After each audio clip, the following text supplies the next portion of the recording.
Hi, I'm Rachelle and I'm a relationship coach, and I help people just like you use the law of attraction to save a relationship that's strained by tension, negative interactions, silence, or that's simply broken down. By helping you understand how to use the subtle art of energy to create what you want.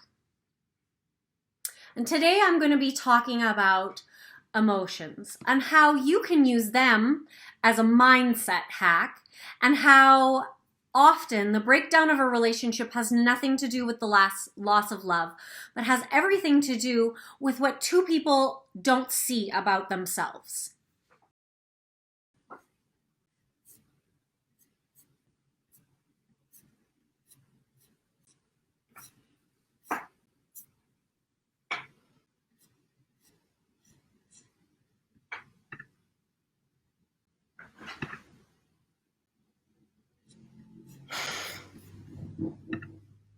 Okay, I see me, so you must be able to as well.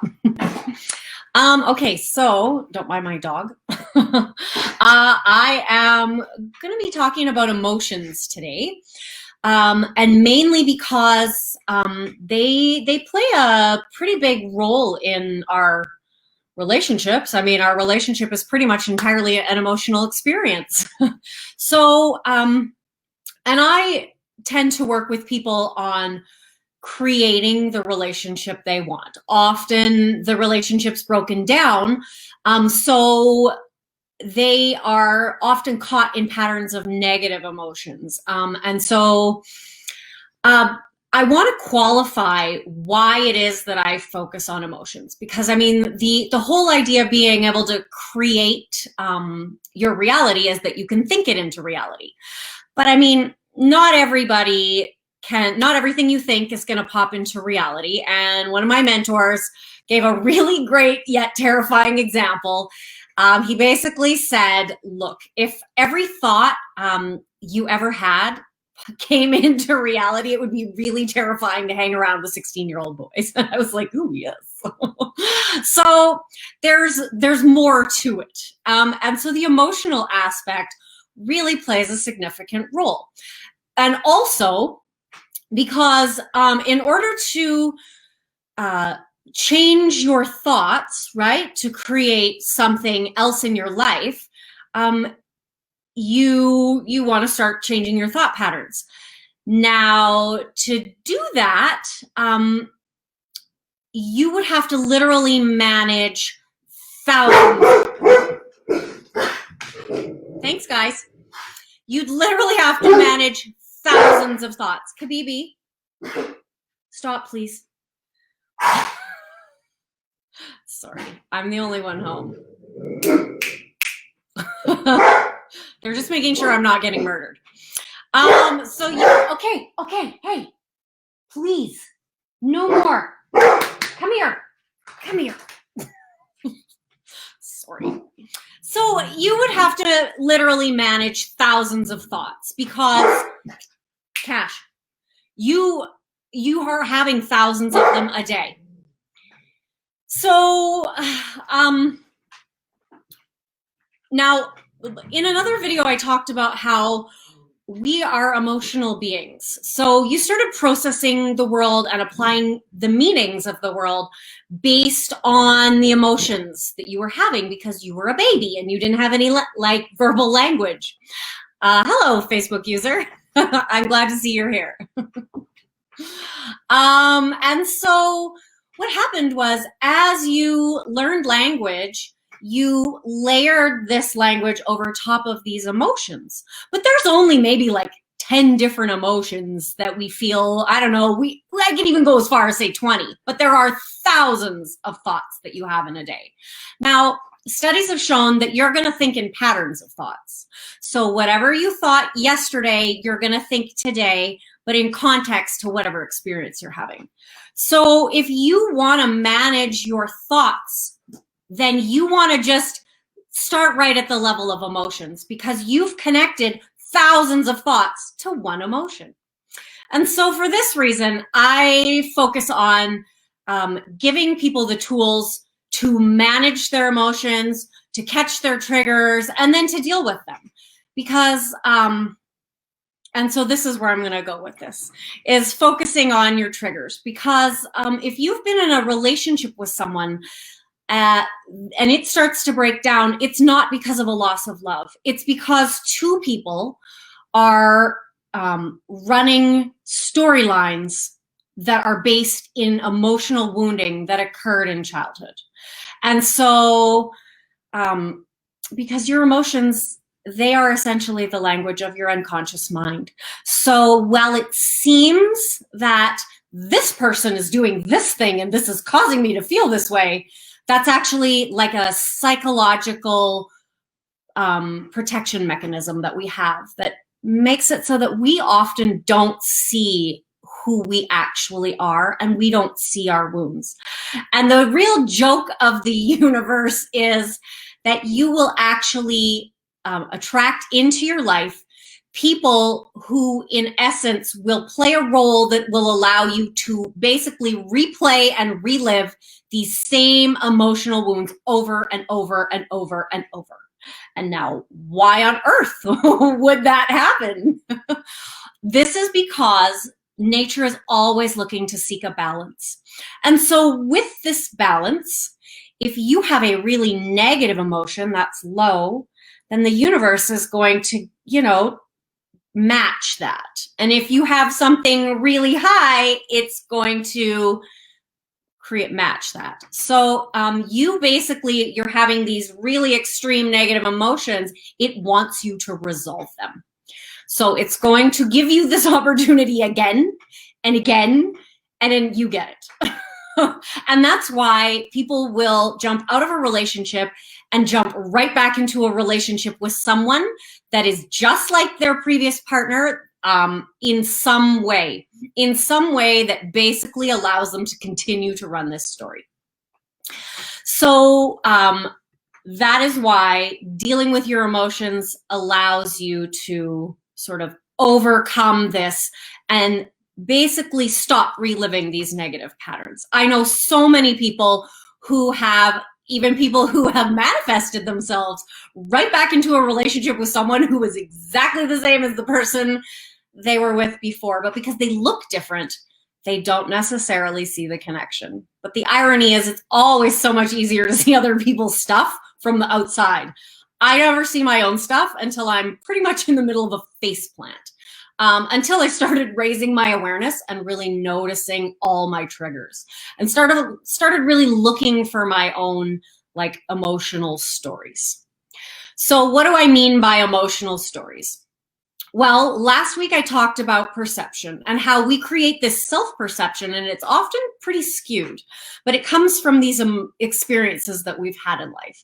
So I'll use myself, for example, because I definitely, and a lot of people who are currently in an active relationship, this is the most predominant storyline that each person plays out, because your partner is also having this experience. You have matching stories that interweave so beautifully together that you both are causing one another heartache in some way or another. And so often the person who's just really doesn't manage their experience of it as well, or doesn't necessarily have the same levels of attachment, or for whatever reason, will often be the first to leave the relationship. But that's something completely different. So the main story that runs in a relationship that's currently active will be one partner. So I'm going to use me as an example. I will often run I've been left alone to handle all this stuff. You don't support me emotionally. You don't support me. And just like, I don't know, throw a whole bunch of reasons in there that I can start really digging up if I get caught in this trajectory. And this relates very clearly back to just things that I grew up with. And so my husband will then do his best, which inevitably will not be enough because I am running this story. And so he will be running a story of, I'm just not good enough. And so I am ensuring that he continues to feel not good enough because I am always choosing to the perception that will feel like I'm not supported, I'm not blah, blah, blah. Right? So this 100% ran in my relationship until I saw it. I see it running in other people's relationships all the time. But it's by no means the only one. I have an amazing friend who told me that I could use this story as an example. So she and her husband have been separated for quite a number of years. And so they were not on speaking terms in the beginning for years, actually. And so as she changed her thoughts and perceptions and emotions around him, he would move closer to her. But then something would happen that would trigger one of her internal wounds, and we could all see it, but she wouldn't necessarily see it. And we would see she would essentially just push him away. And so the next thing you know, he's running from her and she's experiencing her whole thing. Because the thing about it is, if I, for example, I'm running this story of I'm not supported, and my partner is running this story of I'm not good enough, then if my partner leaves, I'm still running that story of I'm not supported. It's just amplified now. And if I am, and he or she is running that story of I'm not good enough, and I leave, I've just amplified their story of I'm not good enough. So you see how this happens. And it happens outside of relationships as well, particularly when you're trying to come together.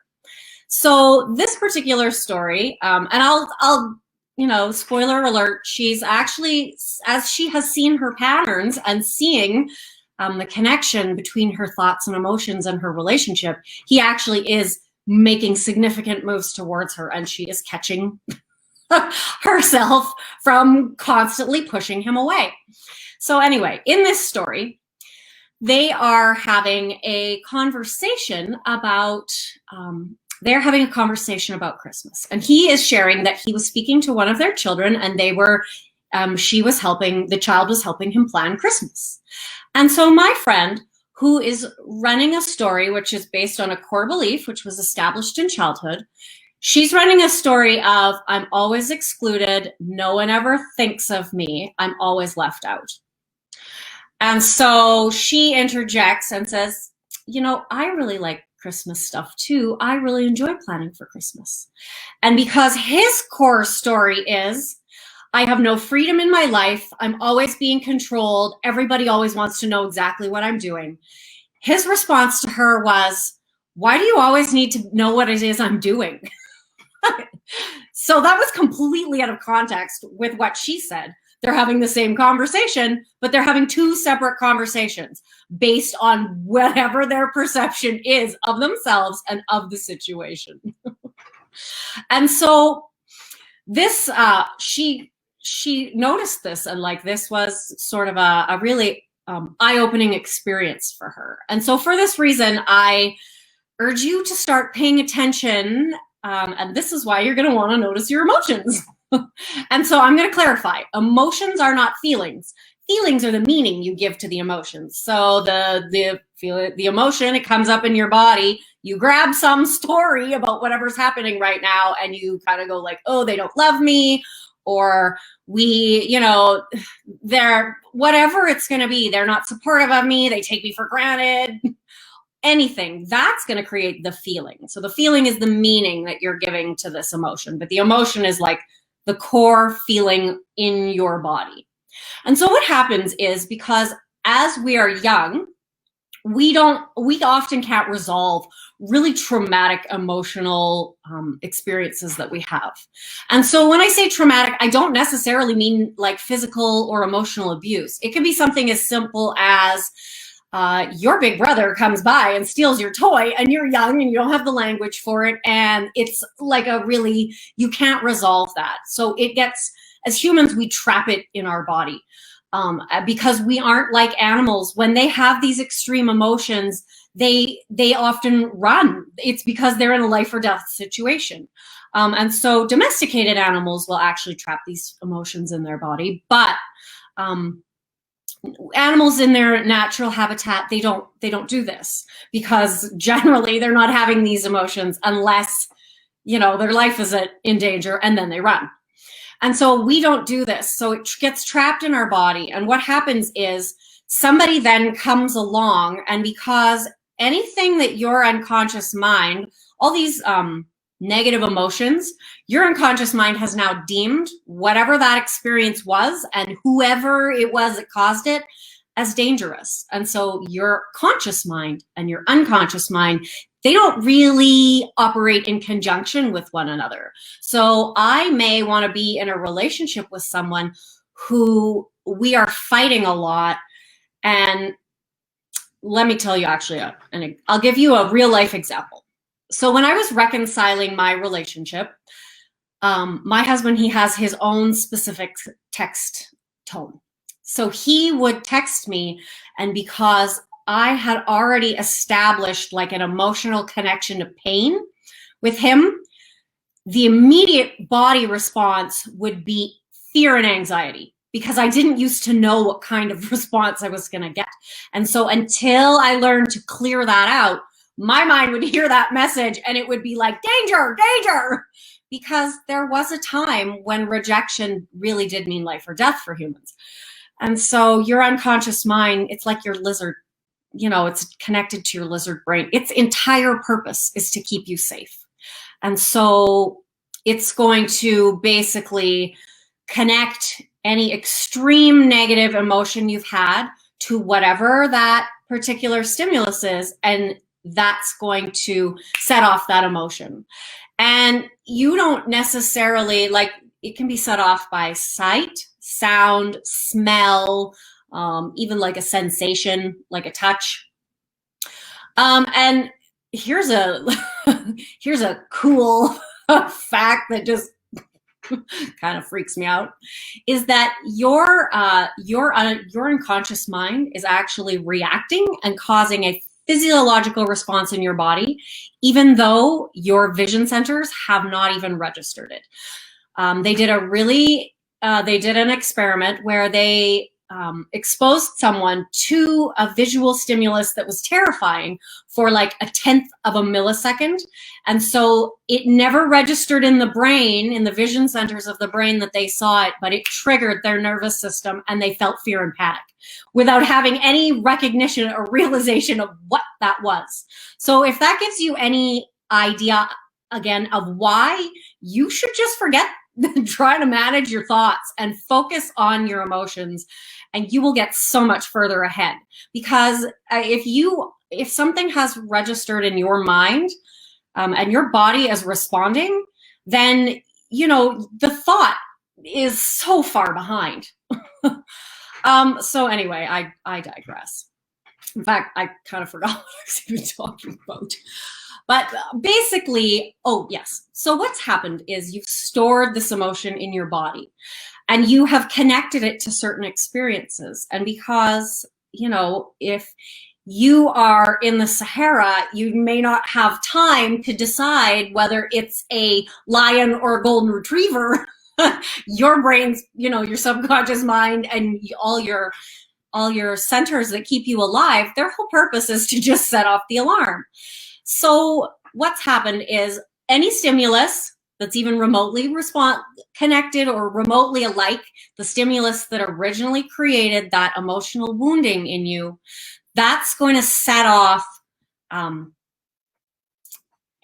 sorry, I got caught up in my notes and I didn't read the comments. Yes, exactly. Thinking is too late.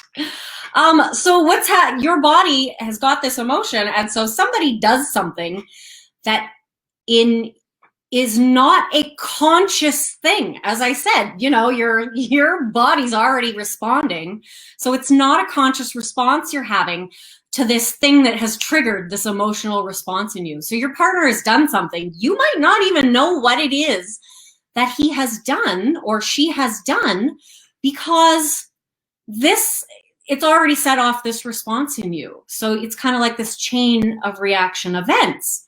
And so what happens is it's like it grates on wherever that energy is. And that's why processing these emotions and allowing them to essentially leave your body will not only raise your vibration. I know I've talked about him before. Dr. David Hawkins has that chart of vibration, and I could get into some really cool research about how your cells actually give off like megahertz because your cells are vibrating.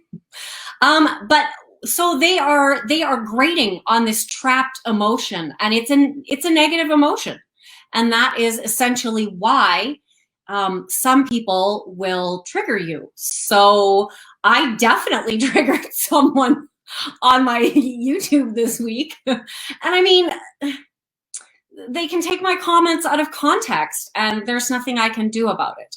So I just kind of have to go, sorry, and, let it be. But that's not really going to be that effective with your partner when you're having an explosive reaction, or you're feeling rejected, or you're feeling betrayed, and you don't necessarily know why. And often this will be, so for example, I was 100% guilty of this for a lot of years, because having a like compulsively clean house was modeled for me, and because I don't really deal well with clutter. Like my external environment and my internal environment 100% match. So if it's really cluttery, I kind of feel like I'm in a fog, and so I was constantly cleaning, but like overboard. There was a time I would clean my kids' toys up around them while they were still playing, like, you know. So I had to look at this because I would clean up and then someone would come by and they would leave something somewhere, because I've already trained them that I'm the cleaner. So why would they pick it up? But for me, the meaning I was giving this was they don't even care about me. So I'm not consciously aware that this is what the meaning is. I literally had to start digging, like that they're taking me for granted. They don't care that all I do is clean, even though they don't have the problem with the mess. I do. And if I had addressed it maybe in a healthier way, we could, yeah, I agree. Absolutely distracting. I will fold laundry even when I was in university. I'd be like, oh, I can't write this essay. I've got like a whole pile of laundry. So I started having to like hide the mess in order to be more productive, and then just deal with the mess at a more appropriate time. But so what was happening was basically I was creating these meanings based on my experience, and the people in my life were not aware of that. And so I am having a monstrous freak out about like some socks on the floor because I have got this, like, I'm not appreciated. And we're going to take this all the way down to like experiences that I had in youth. So, that basically is a really amazing way to torpedo your relationship. And this is why we want to start to really get tools to be aware of your emotions, to deal with them, because you're lugging them around with you through your life, and they are connecting to all these meanings. And you, like, all the things that used to drive me crazy and set me off before, because I started dealing with them and I raised my awareness, yeah, they don't at all. Like I told the story of, like, there was a time I would have lost my ever-loving mind because my husband suggested I throw out like a family heirloom trunk. And then now, because I've dealt with it and I recognize, like, that's just the stupidest thing I've ever heard, that he's responding to his emotional trigger. And so I'm able to just kind of go, ugh, not mine. And so, like I said, for this reason, I encourage you to start gathering tools, and to really start noticing your patterns. And the best way to do that is the next time you're triggered, actually, I'll give you an example. So over the summer, my kids, because my husband works out of town, so my kids went to go see him, and I didn't. And this was basically at his request. And so I could have thought, like, well, he doesn't want to see me. And in the past, I might have. But I really enjoy alone time, and I don't get a lot of it. So I was like, yippee, take the kids. But I still had obviously had a little bit of that in the underbelly, because when I went to pick them up, I was thinking, oh, it would be so awesome if we went for dinner. Now, he was like 3.5 hours away, and by the time I was able to leave, I didn't even get to where he was until probably like 8 o'clock. And so we didn't have dinner. And so initially, as I was driving home, I was thinking like, I could feel it like this burning right in here. And like, it was kind of like a feeling in my throat. And if I'd taken a moment and gone with my original thought, which was like, he doesn't even want to spend any time with me, then, things could really have hit the toilet. But I recognized, okay, let's assess this. So in order to do this, I take a minute and I separate myself from my feelings, almost like talking about myself in third person. So this is what it feels like when Rachelle has this feeling. Where is this in her body? And I will identify it. It was in my chest and in my throat. And so if we go down the route of chakras, we could talk about how it was like, hurt my heart and I hadn't spoken up or whatever, but that's a conversation for another day. So I noticed where it was in my body. And then I just asked myself a series of questions, like, what is it I believe about me? And what is it I believe about this situation that I feel this way? And so I was able to pull out this whole, like, he might not even want to see me. Now, so that I recognized, like, okay, so here we have this old story, and you're definitely tempted to just grab onto this old story and run with it. But instead, I recognized, all right, let's assess this whole situation. First of all, he gets up for work at like 5 o'clock in the morning. Second of all, it was a Sunday and the kids have to go to school. And so if we're leaving where we are, oh, that's interesting. I can't say I've ever heard it, felt it in my ears, but always in my chest for sure. I've heard people talk about like in their solar plexus and in their stomach, definitely. And so I was able to look at the situation and recognize, okay, so if we're not leaving that town until probably like say 8:30, then it's a 3-hour drive home plus. So I'm not even getting home till close to midnight. So if we also, no restaurants in that town, it turns out, were open past like 8 o'clock anyway. That's not a thing he shared with me, but I could have really created a big fight over something that really, was completely out of context. So, also I was able to think like, oh, he's actually being considerate of me because he recognizes he can just go home and go right to bed right now, or as soon as we're done eating, and I still have 3 hours to drive, and then we all have to get up in the morning. So just by kind of separating myself from those emotions, I wasn't dragged down, and I was able to really get some perspective and kind of give the story that was trying to run in my mind, just send it down a much more positive trajectory. And I understand, like, this is not necessarily going to be possible in every situation. Sometimes it's really hard to find that positive meaning. And I want to also clarify, I never mean just like glossing over your feelings, like just going directly for positive perception. Don't do that. I think they call that like spiritual bypassing. And I did that for a lot of years because I'm a famous stuffer and glosser. And you know what happens when you push something down? All you do is create pressure. And now you have a bomb. So don't do that. Yeah, it absolutely is powerful. Observing over living, yes. And so basically, I, suggest a really great place to start is to feel the feeling. Notice it in your body, like allow it to be there. I breathe into it and sort of let it spread because it's going to leave a lot faster. And as a stuffer and glosser, I spent a lot of years resisting my feelings, and that's where it's that really painful knot that never goes away.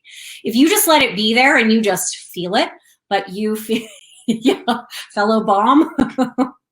If you just feel it and then you let it sort of breathe into it, it will leave very quickly, and you will feel like a sense of relief.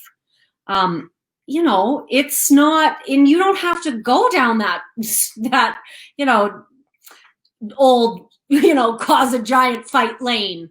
So, yeah, you want to start by separating yourself, like, oh, this is what I feel like. And so because I like to take it a little higher, because I, kind of dabble in some of the more spiritual, I like to mesh spirit and science. I like to sort of look at my identity of Rachelle as a little separate from me. I'm not Rachelle. Rachelle is just sort of this current, I know I sound freaking crazy right now. I don't really tell a lot of people that.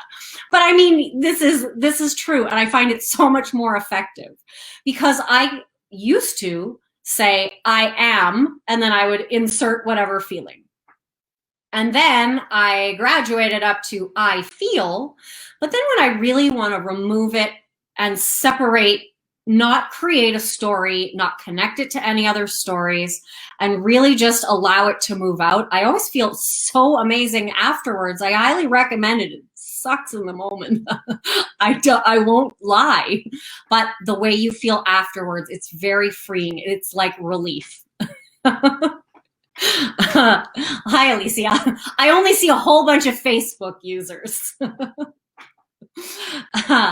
And so, yeah, I graduated from I feel to, oh, this is how Rachelle feels it in her, this is how I feel it in my body. And then this is how Rachelle feels it in her body, because now I'm really separated from the story. And so we have reached 30 minutes, and I'm supposed to meet my sister, so I'm not going to go over today. But I will answer some questions if you have some. And otherwise, I will definitely be talking more on emotions.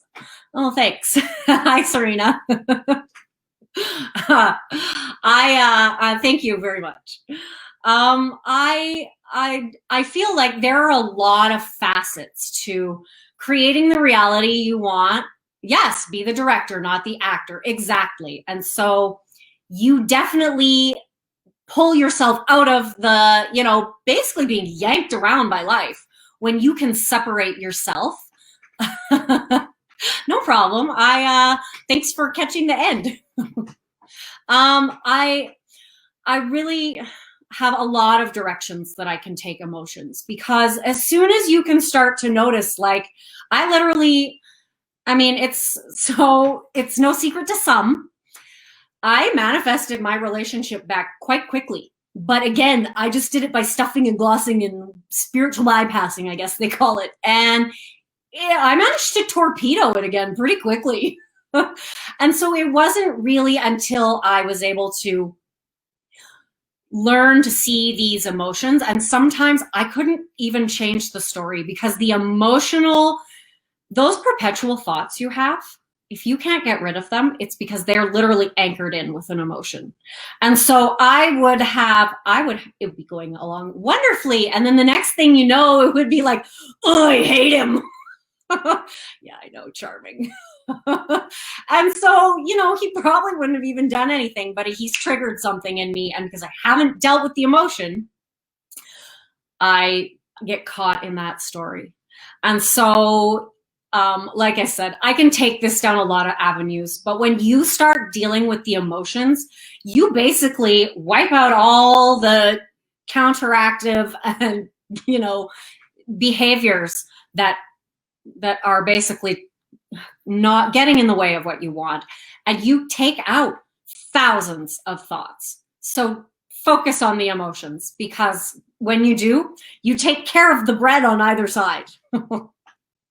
All right, well, I'm going to wrap up this live, and thank you so much for coming, and I will see you next week. And I'll probably throw a few more videos in here this week about just other little emotion tips or something, because anybody that knows me knows that I just like to talk about emotions a lot. Have a fantastic Thursday. I appreciate you all.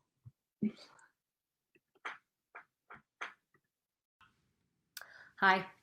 I'll be posting lives like this on my channel for the next couple of weeks, and then in the new year, if you would like more content like this, please feel free to join my group and subscribe to this channel.